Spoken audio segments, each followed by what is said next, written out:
Essa aqui é a aula da árvore. Por quê? Eu trouxe essa árvore, que é uma mini árvore, para falar sobre uma coisa que é importante quando a gente fala de comunicação e sustentabilidade, principalmente sustentabilidade ambiental. Então, assim, se você vê aqui, né, eu tô aqui com uma planta que normalmente a gente compra nessas lojas de decoração, né, então tem árvores, né, tem, sei lá, flores, né, um monte de coisa que a gente coloca em casa, que a gente coloca nos escritórios, principalmente nos escritórios, nas empresas, e aí a gente anda nesses ambientes e fala, ah, que gostoso que é, né, tem verde aqui, tá gostoso, o ambiente, dá uma humanizada no ambiente. E isso tem a ver com essa questão do meio ambiente, da percepção que as pessoas têm de viver num ambiente natural.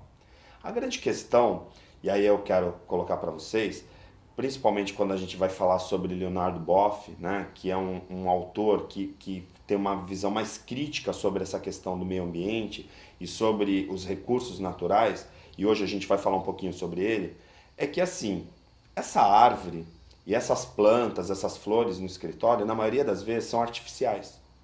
Por exemplo, essa plantinha aqui, ela não é natural, ela é bonita, mas ela não é natural. As flores que a gente coloca no escritório normalmente não são naturais. Por quê? Porque tem que resistir ao ar-condicionado, né?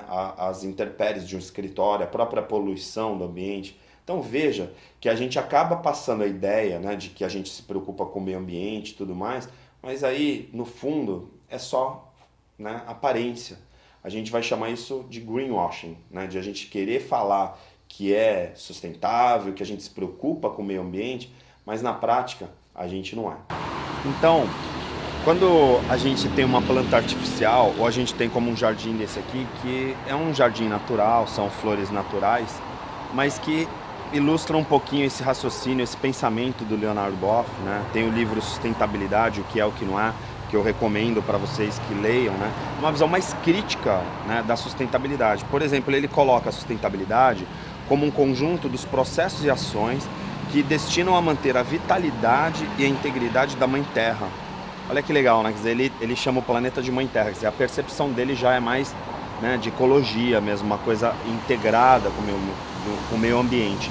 Então, se você for parar para pensar, a gente está aqui no meio de prédios, né, em frente à praia, a gente mora no litoral, e aí a gente tenta, né, colocar uma planta aqui, colocar uma planta ali e tal, mas na prática o conceito de sustentabilidade é muito maior que isso. Se você não tiver as prefeituras, por exemplo, diminuindo as passagens de veículos que consomem combustível de petróleo, e aí você ampliar as ciclovias, aí as pessoas começarem a ter uma consciência de que elas andam 2, 3 quarteirões, elas pegam um carro, não precisa, elas podem ir caminhando. Então, conforme vai ampliando essa consciência, aí automaticamente a gente pode pensar numa recuperação do meio ambiente. A grande questão é que quem lê esse livro, como é um livro que tem um pensamento muito crítico, praticamente ele fala assim, ó, que já é insustentável, assim, é como se o planeta não tivesse mais volta, que já estragou, fica muito difícil de manter. Não é você criar uma horta, não é você colocar um jardim num prédio que você vai resolver a questão ambiental. Então,